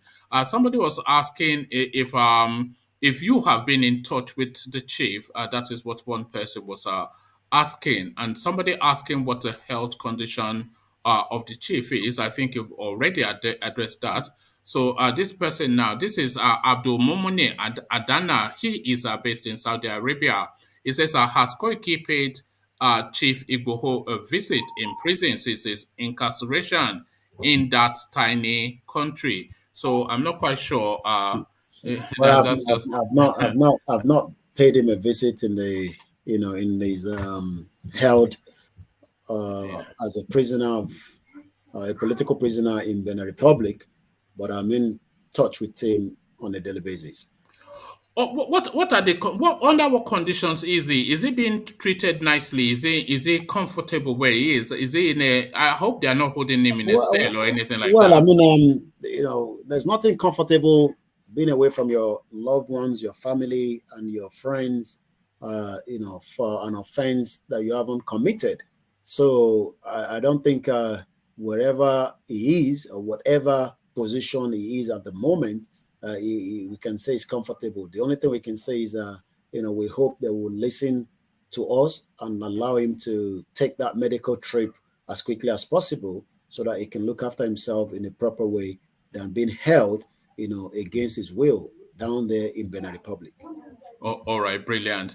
And Yoruba, the Benin Republic, of course, it has a very large Yoruba population. So, do you have any sense of the sentiments of the Yoruba population in Benin Republic? How are the Yorubas local to that, native to that country? How are they reacting and responding to the Chief Sunday Igboho narrative? Well, we would like to, say the Yorubas in Benin Republic have been, very helpful ever since the new, that Chief Sunday Igboho. Remember that we visited Benin Republic prior to his attack on the 1st of July. Myself and him, was in Benin Republic, to visit some of the, the royal fathers there, and I could see, the love that they have for him, almost simultaneous love that he was giving, and the rosy welcome, when we traveled together. So, and ever since this incident has happened, we've seen, the traditional rulers in Benin Republic have stood out, to let the president of Benin, practice talon that definitely is one of us, is a son and soil of Yoruba land, and they're in full support of him. So that definitely is something that, I'm pleased with. But at the end of the day, like the question that was asked from somebody in Saudi Arabia, there's no way it can be held, and it will be more comfortable than being left to have continued that journey, where he is. All right, thank you, Koiki. Just before I let you go, just a couple more. Ajale Koko, did you want to come in? Yes, one Yeah. question. The continuous detention of chief in Republic of Benin, don't you think it has Nigerian hand in it, or do you know anything in regard of that? Well, I mean, we do know that there's no way. I mean, let us remember that Nigeria is the country that is running after Chief Sunday Igboho's life. So, and the reason why it was stopped was not because he has committed any offense in Benin Republic. It was because the Nigerian government already put his name out there, and that was why it was stopped at the airports in Benin Republic. Yes, if we want to sit here and think that the reason why it's still being held is because the Nigerian politicians and the would-to-be thinks that having him held in Benin Republic will probably make life easy for them as they're preparing for 2023 election. Thank you. Koiki, just finally, when you were traveling around Yoruba land with the chief, doing all these sensitization campaigns and sampling opinions, just interacting, because you've virtually now traveled the expanse of Yoruba land, at least within the Nigerian border. So you've done all of these things. So during all those travels, was there any particular fun memory, anything that happened that particularly struck you as either funny, inspiring, or touching, or uniquely Yoruba? Is there anything that you saw in your travels with Chief that just struck you that there are quite a lot of them. I remember us traveling through Ewekoro, and the moment the passenger vehicle, the commercial vehicle that was traveling very close to us, realized that the passenger, because he wind down and he was waving his hand just like he does all the time. You could hear the passengers in that vehicle saying, they are there, 24 hours for him, when the time comes. Yes, we saw that played out when he was stopped at Guru Maharaji in February, when even the government denied it.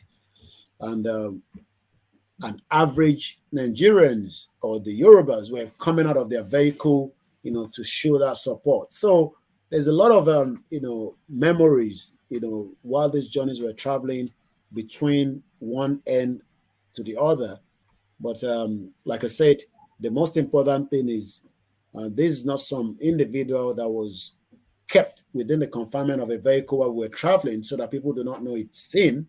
It was rather, out there to let people know. And people eventually know by the time the vehicle passed by the time we reach, a further end, you could see that people are already waiting. And, like I said, we all can't wait for him to be out as quickly as possible. All right, thank you, Koiki. So finally, is there any question you thought you should have been asked and you were not asked? So address that. Or any remarks that you'd like to get across that you feel you have not gotten across. So questions you thought or you would have liked to have addressed that may not have been asked, and something you would like to say, we just for the benefit of our audience. So Koiki, to you. Well, I mean, the most important thing we've got to remember is we might all have different views and different perspective about this, man.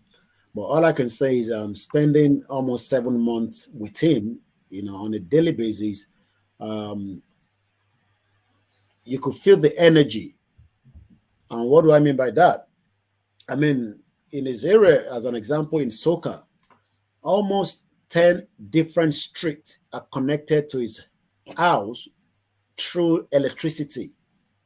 Even at the time that the light goes off, his own light generates electricity for 10 different streets.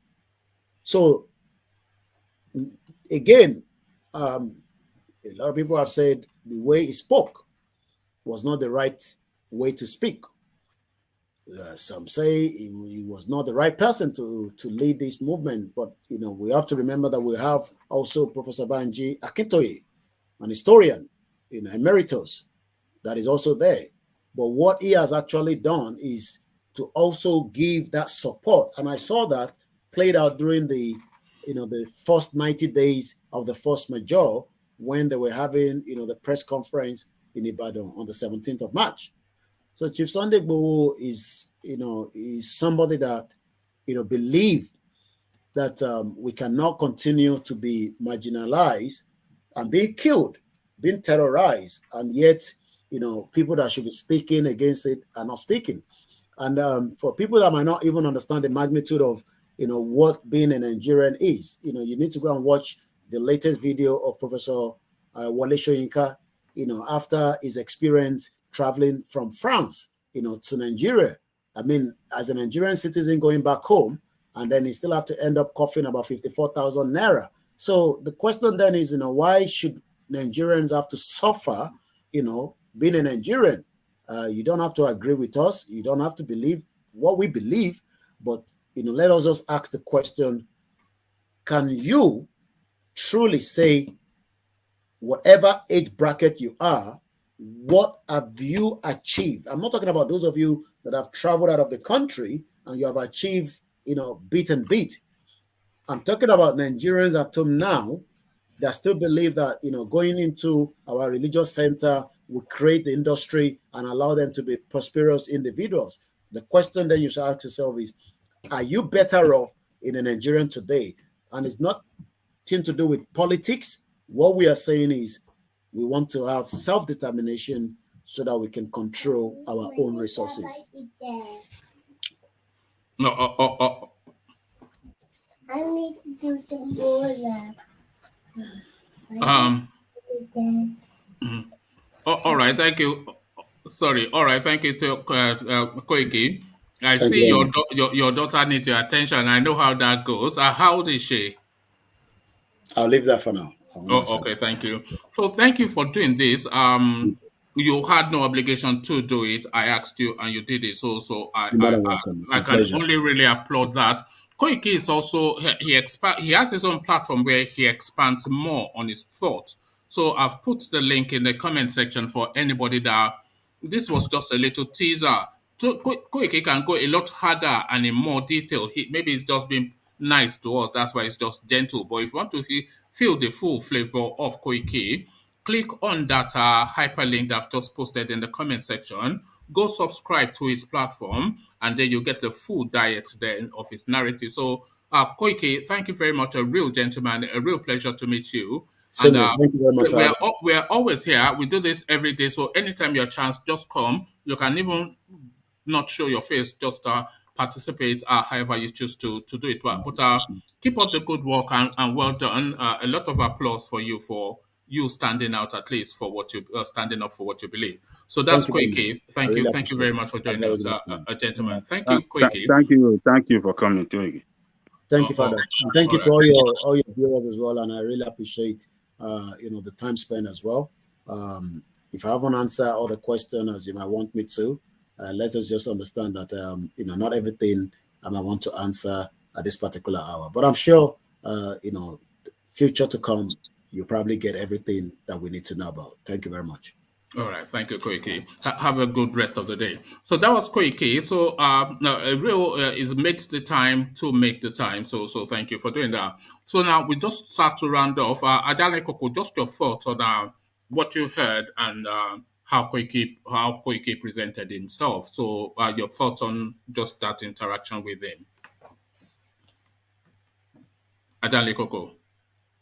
The question again. No, I was just saying your thoughts on the session, how Koiki presented himself and how the whole thing went. Oh, he presented himself very well and he answered the question eloquently and,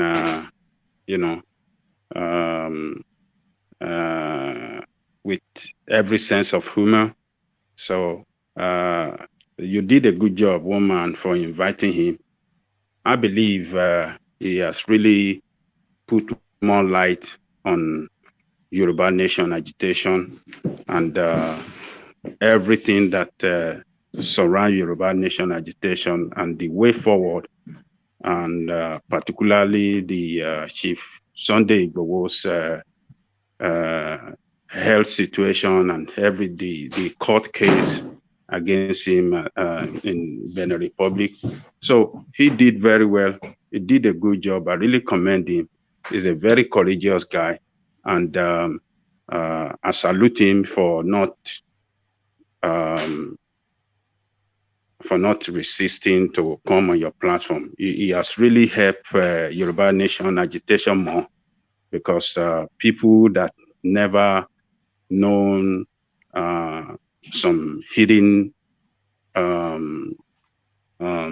some hidden issue he explained everything, and it really what is so fascinating in most of the thing that he said was about Chief Sunday Igboho, is that Chief Sunday Igboho supply electricity to about 7 streets that are connected to a house. He supply electricity to street around his house. I mean, look that is a wonderful. Yeah, they have government though, but private citizen is the one. Yeah, private citizen. So how many of our billionaires or millionaires that does that to their people? Just around his community there, he was helping people. He was doing everything that he could do within his capability, helping them and helping his society. So this guy is a great guy. It's a gift to Yoruba to Yoruba land, and we should be proud of him for standing up against those criminal herdsmen that came on our land to kill our people. And we should be proud of him.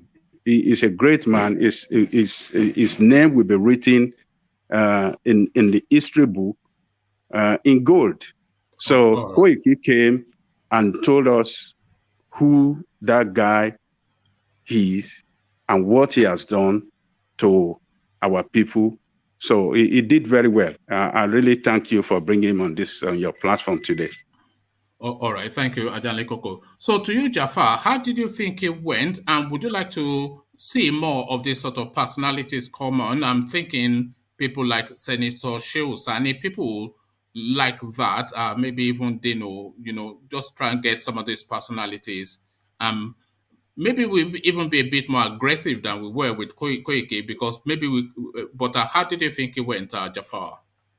So I think he did very good. He carried himself like a gentleman, and we were not soft on him. You see, it would be discourteous if somebody acts like a gentleman. You can only act as such too. He was nice. He answered the question. And the one thing I like about this morning intervention is he painted another picture of Sunday Igboho, which I didn't know. For instance, his humanitarian works. I was so much fascinated, like Ajali Koko, to understand that he actually supplied his neighbor with electricity, which in my view, it was a good thing. So this is another picture of Sunday Igboho that personally I never knew of, which made a lot of sense to me. As to the idea that, the more people you invite over is always good. It's always good. Conversation is always good. Opposing views are always good. That's the only way you can build an informed society. All right. Thank you, Jafar. Like you said, the way he presented himself really set the tone for, because I was thinking, should I go very aggressive? Should I go a bit tepid? But then, of course, he was not obliged to come here. So it would have been remiss of me to have gone aggressive. And I think he essentially, yeah. Can I help? Oh, you're saying hi. Hi. How are you? Okay, good.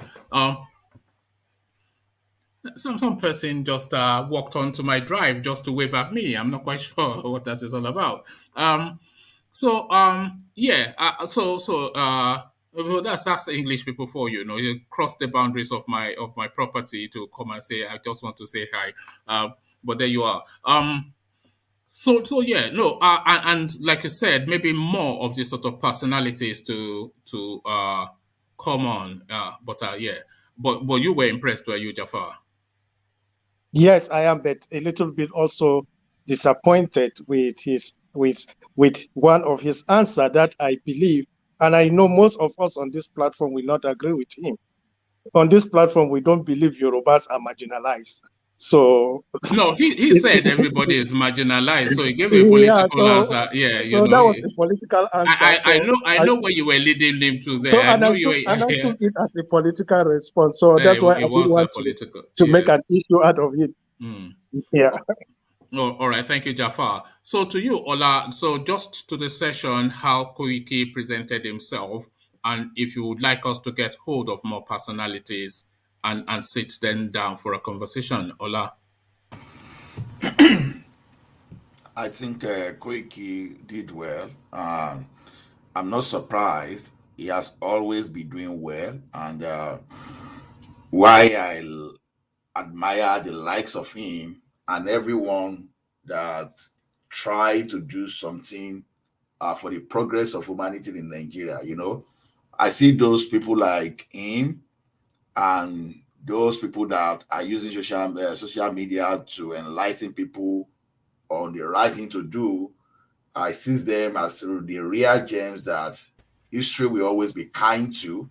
Uh, within whatever they are doing, they are using their power, they are using their enlightenment to bring a better civilization into our community. So the guy did well, and like Jafar says, I may disagree with Jafar on that, but that may not be the main topic.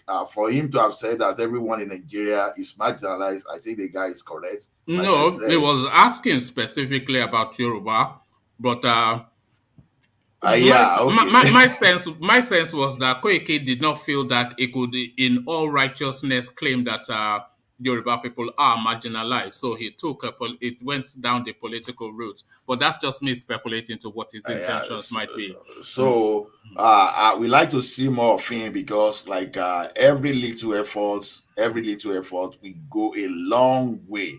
Even if we can't achieve it all immediately within this our generation, I know that the next generation will be well equipped to fight for their rights and fight for their survival. So we are blessed to have the likes of Koiki and even the likes of one man, even despite that we even disagree on so many topics, but the likes of people that we just come and try to make sure that we change the current formation, the current political calculation, that we change it to what is going to make the masses better off in the long term. So I really appreciate you, and as more people that you can bring, I think the better. That's just my opinion. Thank All you, right, everyone. thank you, Ola. Let me acknowledge Alexander's super chat before I go into beer. So this is what Alexander super chat to the space. He seems to be the only one that knows how to use that super chatter button, but this is what he's saying. It says to my Yoruba folks on this platform, Yorubas are the least marginalized people in Nigeria ever. Yorubas are the most successful ethnic group in Nigeria. So thank you for the super chat. So that, of course, two things being said there. Uh, Yorubas are the least marginalized. So if you look at the history of Nigeria, at no point would you really suggest that the Yorubas are marginalized, because that would be an unfair thing to say, because we're not really marginalized. We may not, we instances have the top of the table, in more instances we don't, and we should have more the top table than most people because we're a large population, if not the largest, but certainly marginalized might not be the language. So that's what is super chatted. But then Alexander goes on to add on that Yorubas are the most successful ethnic group in Nigeria. So that is subject to debate, but that is Alexander's opinion, and he makes bold to super chat it. So this is what Anyokunle Agbolade says. It says, one man, please bring Simon Ekpa to the platform. Well, I'm not sure because, you know, that cross dressing. I'm not really keen on that. So if he's able to dress properly, then we'll consider it. One man, that one is the man? marginalization One just right man, there, Don't do one that. man, Yes, sir. one man. You can't This is be. the marginalization we're talking about. Opportunity given to certain ethnicities in Nigeria and being utilized by them to make something out of their life equals to success. And that is what Yoruba is enjoying today. And I'm happy for that. But speak truth to fact. Speak fact to truth, I'm very proud of Koiki, always. Can't wait for my turn. Alex, Ajanle Koko was so Ajanle Koko. Yes, were you about to suggest that we make the effort to get Simon Ekpa to? Yes, you should make effort to get him. You have a lot of people on your platform that love him, right? Yes. So I 60% of personally, yeah, yeah. hold on, I personally love Koiki, and I'm glad you brought him. So Bia love Ekpa, Ovie love I Ekpa, love other Koiki people as love, well. I love yeah, Koiki. other Yeah. people love him as well. So let us hear his own perspective. So make effort, bring him on, let him dress the way he wants to dress. It doesn't really matter. It's the word that will come out from his mouth that really matter to us. So Oh, bring him. Yeah. oh, all right, thank you. So I'll start sending out the fillers to see if he wants to come. I want to try and get some Senator Shehu Sani too, if he wants to come on, and then Ann Coy Briggs. I'd like to get. So I've got a list of people. I'll just send out a bulk thing and see who is willing to take it on. So thank you, but I'll be up to you. So just the session, the guest, and would you like to see more of it? Yeah. I actually enjoyed this session very well. You know where I stand. You know my position regarding people having their unique voices, and their voices should be respected, and people should be allowed to have their voices. And I would say again and again, online and offline, that I'm very proud of such voices as Koiki. Even if it's a voice from the north, there is a lady from the north too that spoke a lot during the NSAS. I respect her voice. I don't know these people personally, but their words that speak wisdom to, you know, for a solution for a better Nigeria, for better opportunities, regardless where you come from. I respect such voices, and Koiki happens to have such voices. I follow him, I listen to him. Everything he has said in your platform, I agree with. Koiki, thank you for coming around. Thank you for using your voice for a change in a country. You want the best for everyone, regardless where they come from. Whether you're Yoruba, Hausa, Fulani, whoever, you stand for the truth. You stand against the evil perpetrators, regardless where they come from, the ones parading and killing people. That is what you're against. You're against injustice. That is what I support.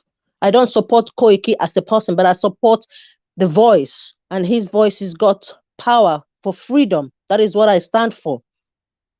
And I would like that many voices we speak truth and not be biased. Today, you may sit in a comfortable position. Tomorrow, the table may turn. So stand for the truth at all times, so that when your neighbor is comfortable, everyone is smiling. And that is what togetherness is all about, in unity and in love. Okay? So bring other people to the platform, and let's do something. I believe this is just the beginning. The journey ahead may be tough because there are bad eggs amongst us, regardless their region, that don't want the national cake to go round. And that is what I'm against. That is what I detest. So for you to say, for anyone to say, I believe the most marginalized area in Nigeria, one of them is the Igbo land. And I will stand to speak that. Who told you that? Who told you that? It is one man now. Please, I don't want to go around that. I don't want to spoil this good vibe. I don't want to go. It's I'm saying opportunity given and utilized properly is equals to success, and that is what is happening in Yoruba land. They have that opportunity, which others don't have, and I would like such opportunities to be shared around. If you think you have a heart of gold, or heart for humanity, you should always stand for the truth, regardless where anyone comes from. That is where I stand today. So I'm so proud of Koiki. Thank you so much for being All a right. change in our society. All right, thank you, thank you, everyone. So that was the session. I thought it went reasonably well as well. Because I was concerned, this is the first guest we've brought on, so I was just curious to see how it went. So it went reasonably okay. The guest presented himself well, and the interaction was decent. So we look forward to see who we can bring on next. Any and everybody, the space is open to you. So if you are an influencer or a political player and you would like to interact with Nigerians, so what you're looking at on your screen is Nigerians. I am from Oyo Alafin. Ajale Koko is from Yoruba land. Jafar is full-blood, proud Kano man. Bia, you can already tell from the east. So everybody is here. Ovie usually joins us from the south. So Ola, of course, from Yoruba land too. So the north, the south, the east, and the west, everybody here. So if you want to have an interaction with Nigerians of a certain quality, you've heard their voices, so I don't even have to introduce the quality that they bring to you. So if you want to have that interaction and you are of influence, a political player, you're an opinion leader, and you want to reach to this conversation, then just start DM me on let me pop my Instagram. My Instagram is on all my feeds anyway, but DM me on Instagram and just let me know what your intentions are. So I'll leave it there. Carry the conversation on within the comment section, but here I say. Oh, did I acknowledge? Let me acknowledge this super chat as well before I round off. Alexander Super Chats, I need to convince Tunde Fashola to come on. Yeah, so if you know, just like Alexander is saying, if you know any political player, especially, that is willing to take the seat, then have them come take the seat so that we can have that conversation with them. So Alexander makes a promise to facilitate for at least one person to come on. So that's good. So I will leave it there. Carry the conversation on with you in the comment section as I wipe my mouth off it. And here I say peace.